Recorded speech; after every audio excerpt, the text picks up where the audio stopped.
Hello, today on CivilNet we are talking with Chris Edling, who is currently in US but who lived for almost 3 years in Armenia in Sunni region and conducted a very interesting research about bride kidnapping practices in Armenia. Though the research was conducted only in Sunni region, mostly Goris area, still the findings are very valuable and very interesting when you think about the larger picture of Armenia. Hello, Chris.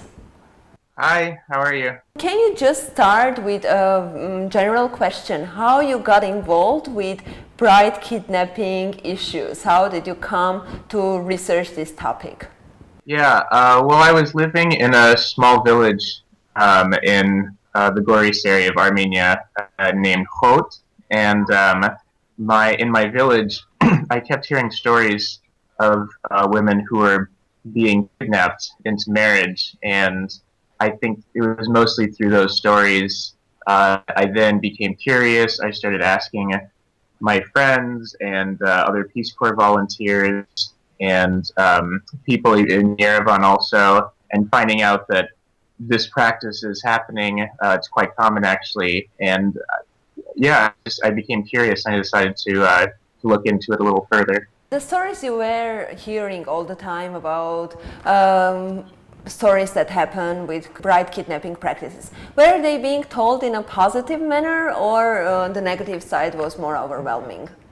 Both, depending on the story. There were definitely some times when everybody knew that the couple had been together, they had been, dating, and everyone was fairly happy or at least understanding when they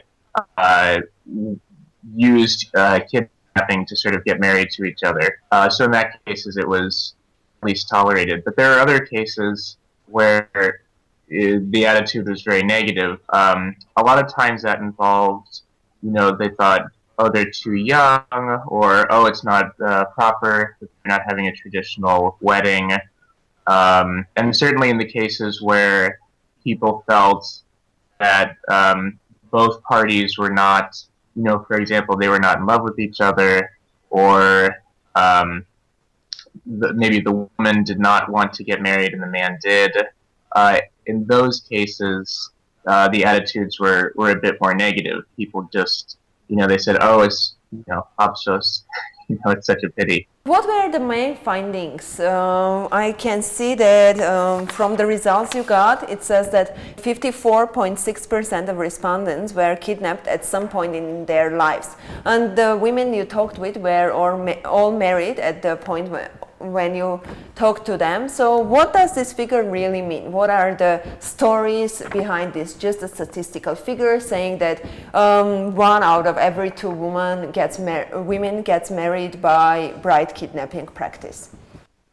Yeah, it's a really complicated thing to explain in terms of both statistics and interviews, the stories that we collected, because the way bride kidnapping is practiced in Armenia, which is, it's interesting to compare it to other countries, because bride kidnapping is actually fairly common throughout Central Asia, Kyrgyzstan, Kazakhstan, Chechnya, all of these countries. And the way it's practiced in Armenia is actually quite complicated because, yes, on the one hand, 54%, I think, of women in our survey said that they had been kidnapped at some point in their lives. Now, that includes possibly they were kidnapped before they were married by a younger, when they were younger, and they did not go on to marry the man who kidnapped them. Although, according to our survey, most women do. Well over 90% of women who are kidnapped eventually marry the man who kidnaps them. That finding was interesting. Another finding that was interesting was that roughly 74% of kidnapping cases are with 2 people who are in love with each other. So, more often than not, these are 2 people who are already romantically involved with each other, but for some reason, maybe the family does not approve, or they don't have money for a wedding, or something like this. They decide a kidnapping or maybe to arrange what is actually not really a kidnapping, what otherwise would be called an elopement. They decide to get married this way. But that having been said, I mean, another interesting finding is that, you know, a lot of women who are kidnapped do not actually agree to being kidnapped. Roughly between 30 and 40%, I think, of women in our survey said that they were against the kidnapping. This was something that they did not want. And there was another percentage of women who eventually agreed to the kidnapping, but initially were against it. So that finding was interesting, as well as the somewhat sad finding that 9% of the women in our study reported some sort of, rape or sexual violence or something like this in connection with their kidnapping. So, on the one hand, it is an institution that people who are in love will use to obtain what they want, which is to be, married to each other. On the other hand, there are certainly cases where kidnapping is being used in a very bad way, and violating women's what they want, and in some cases, really, their human rights. Were the women open to talk with you and with other interviewers about such a sensitive and intimate issue? Or how was the way of collecting data? Were there a lot of obstacles to making women talk, and not only talk, but talk openly and share their own sometimes very sad experiences? All of our data was collected by women who are associated with the Goris Women's Resource Center Foundation, and we had a really excellent team of mostly younger women who distributed our surveys and conducted the interviews. As far as I know, women were the women they talked to were candid with them. Nobody was forced to participate in the survey. It was all voluntary. So if there was a person who they came across who did not want to participate in this project, they simply could say no. I mean, this was completely voluntary. But when you go through the report and you read the stories, you see how open women are about talking about their experiences. And I think part of that is because, in fact, a lot of the experiences are not, there's nothing particularly embarrassing or shameful in them, so there would be no reason for them not to be open about it.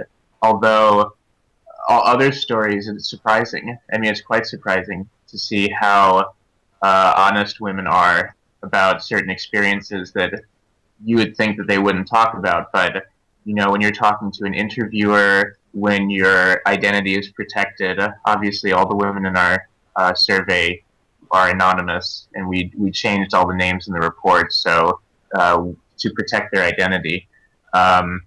It's much easier to be honest in that context than maybe even in your with your friends or with your community.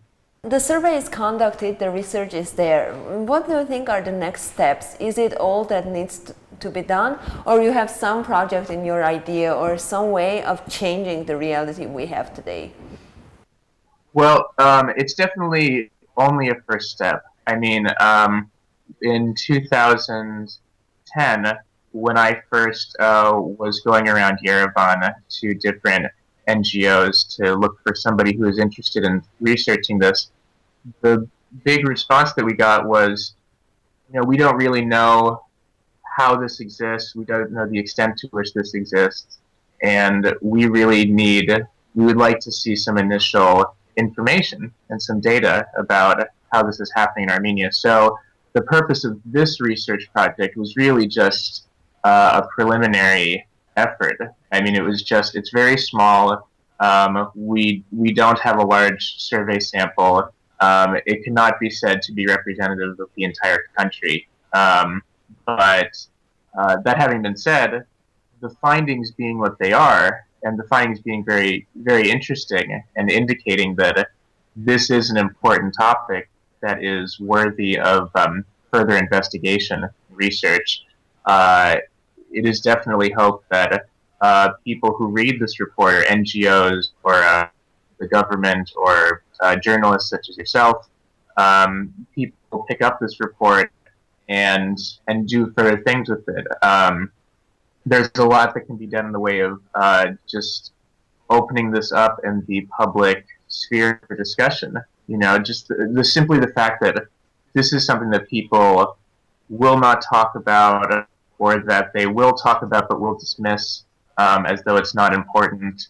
I mean, that's the first thing that would have to be overcome, it seems, for progress to take place. You know, so yeah, I certainly hope that more research is done. You know, casting a broader net and covering a larger audience of people. Stories like this one, journalists and filmmakers and artists who look into this and can tell the stories of women. And you see in the report there are 20 interviews that were conducted with women. So there are women out there with stories to tell, and I think just getting those stories out into the open, into the public, where people can hear them and reflect on them and really acknowledge that this is happening. In some cases, it's really a problem, and you know, for women who for the women who are kidnapped into marriages that they do not want to be in, certainly it seems that something should be done to improve their chances for not staying in those marriages. You know, not feeling that they have to stay with these men that they do not want to be with, if that's the case. And again, the survey indicates that in most cases these are men that the women are in love with, but certainly in other cases it's not, and women should be able to assert their power to live the life that they want, you know. What were the feedbacks and general attention you got after the report was published, given the fact that in Armenian society we talk about bride kidnapping cases, we hear stories from our neighbors, but it's never publicly discussed. We talk about it in our private conversations, in our houses, but it never goes public. Where there are some people whose reaction was really like, this is not right numbers, this is something being made up. What were the reactions you heard after publishing the report? I would say that since publishing the report, the feedback that we've gotten has been very positive, overwhelmingly positive. Actually, people have been saying it's really interesting.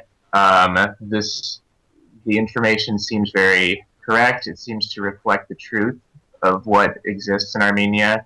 That having been said, when we were conducting the project, you know, there were people who were sort of initially very dismissive of the project, who initially had said, you know, this isn't really something that's worth researching or something like that. But now that the project is done and we have the report and the numbers, I would say the feedback has been mostly positive. Great. Thank you very much for talking with CivilNet.